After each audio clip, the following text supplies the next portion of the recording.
आज घाटशिला विधानसभा का उपचुनाव था। उपचुनाव संपन्न हो गया। अभी तक अधिकृत रूप से तो आंकड़ा इलेक्शन कमीशन जारी करेगी है, लेकिन अपने को जो जानकारी मिली है कि लगभग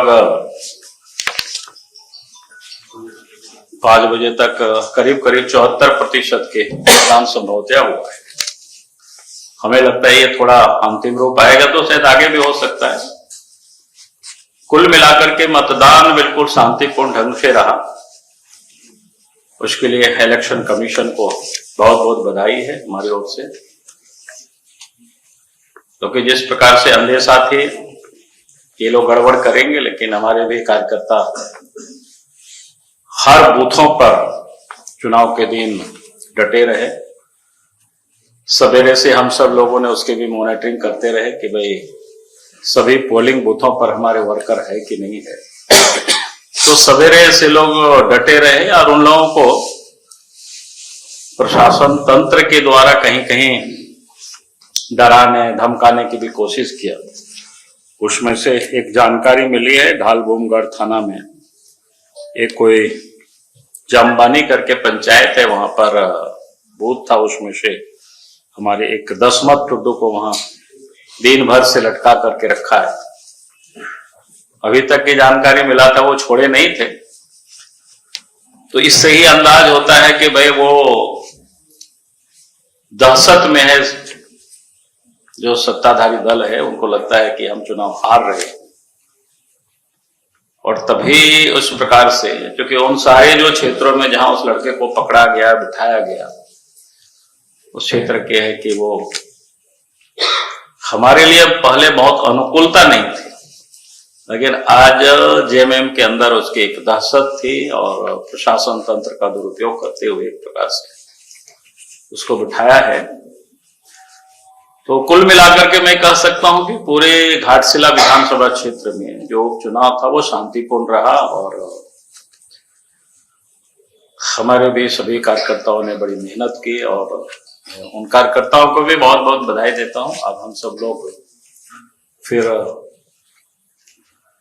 अब 14 तारीख के चुनाव के परिणाम का हम सब लोगों को प्रतीक्षा करना चाहिए। और मैं आज भी फिर से दोहरा रहा हूं कि इस बार घाटशिला विधानसभा के उपचुनाव का जो परिणाम होगा वो चौंकाने वाला होगा। तो जिस प्रकार से मतदाता जो टर्नअप हुए हैं, वोट डाले, तो ये बिल्कुल साफ है कि इस बार एनडीए गठबंधन की और बीजेपी की जीत बता रही है। चलो, बहुत बहुत धन्यवाद इस विषय पर। और बताइए, बाकी एक बात मैं जरूर कहूंगा कि अभी आप सब लोगों ने देखा जो कल दिल्ली में जो घटनाएं हुई, वो कोई सामान्य घटना नहीं है और अचानक घटना घटी ऐसा नहीं है, बल्कि आतंकवादियों की जो एक नए रास्ता, नए तरीका लोगों ने अपनाया है। और आप सबको ध्यान में होगा 2024 का वो दिन भी याद होगा, अगस्त, शायद 22 या 23 अगस्त का दिन है। दिल्ली के एटीएस टीम ने झारखंड में आकर के एक डॉक्टर क्या इश्ताक अहमद करके डॉक्टर्स की गिरफ्तारी करके ले गया है, क्योंकि उनका तार अलकायदा से जुड़ा हुआ था।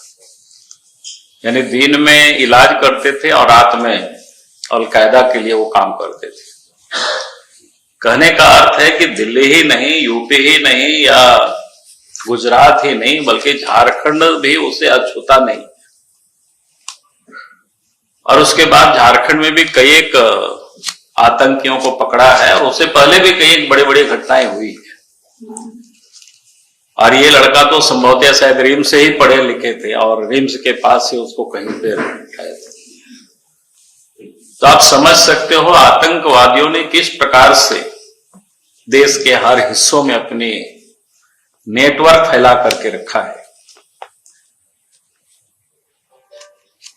अब देश के सिपाहियों पर नाज है कि लोगों ने काफी बड़ी घटना होने से पहले ही जिस प्रकार से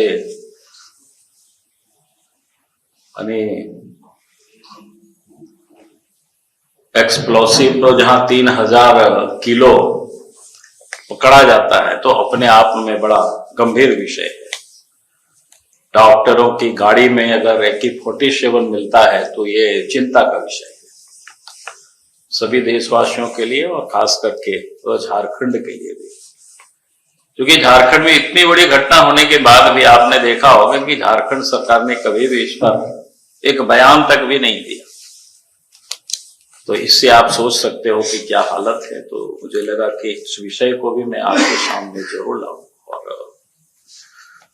खाली आपको मैंने स्मरण कराया कि आज जो घटना हम लोग दिल्ली में देख रहे हैं, कहीं भी इस प्रकार की घटना करने की एक नए उसमें से पढ़े लिखे लोगों का, और खास करके जो वहां 4-5 डॉक्टर्सों का नाम आया, और यहाँ पहले ही एक डॉक्टर 2024 में 22 या 23 अगस्त को ही पकड़े गए हैं और फिर दिल्ली के पुलिस और उनको यहाँ से उठा करके ले गए। ये हम सबको संज्ञान में है और फिर से याद खाली में दिला रहा हूँ।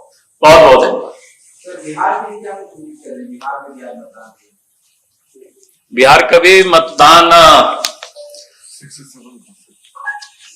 लगभग 70% की ओर लगता है कि पहुंच जाएगा। 68% तो शायद दे रहा था 5 बजे तक का, बाकी आएगा। और बिहार में भी जो प्रथम फेज में भी जिस प्रकार से मतदान हुआ है और दिन भर भी जैसे दिखा रहा था, तो बिल्कुल अच्छे संकेत है। एक तो वोटर टर्न अप हो रहे हैं, काफी वोट डाल रहे हैं, उत्साह में डाल रहे हैं,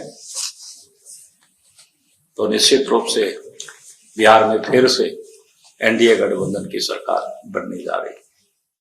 अगर आप ये वीडियो YouTube पर देख रहे हैं तो हमारे चैनल को सब्सक्राइब कर बेल आइकन दबाएं, और Facebook पर देख रहे हैं तो हमारे पेज को लाइक करें।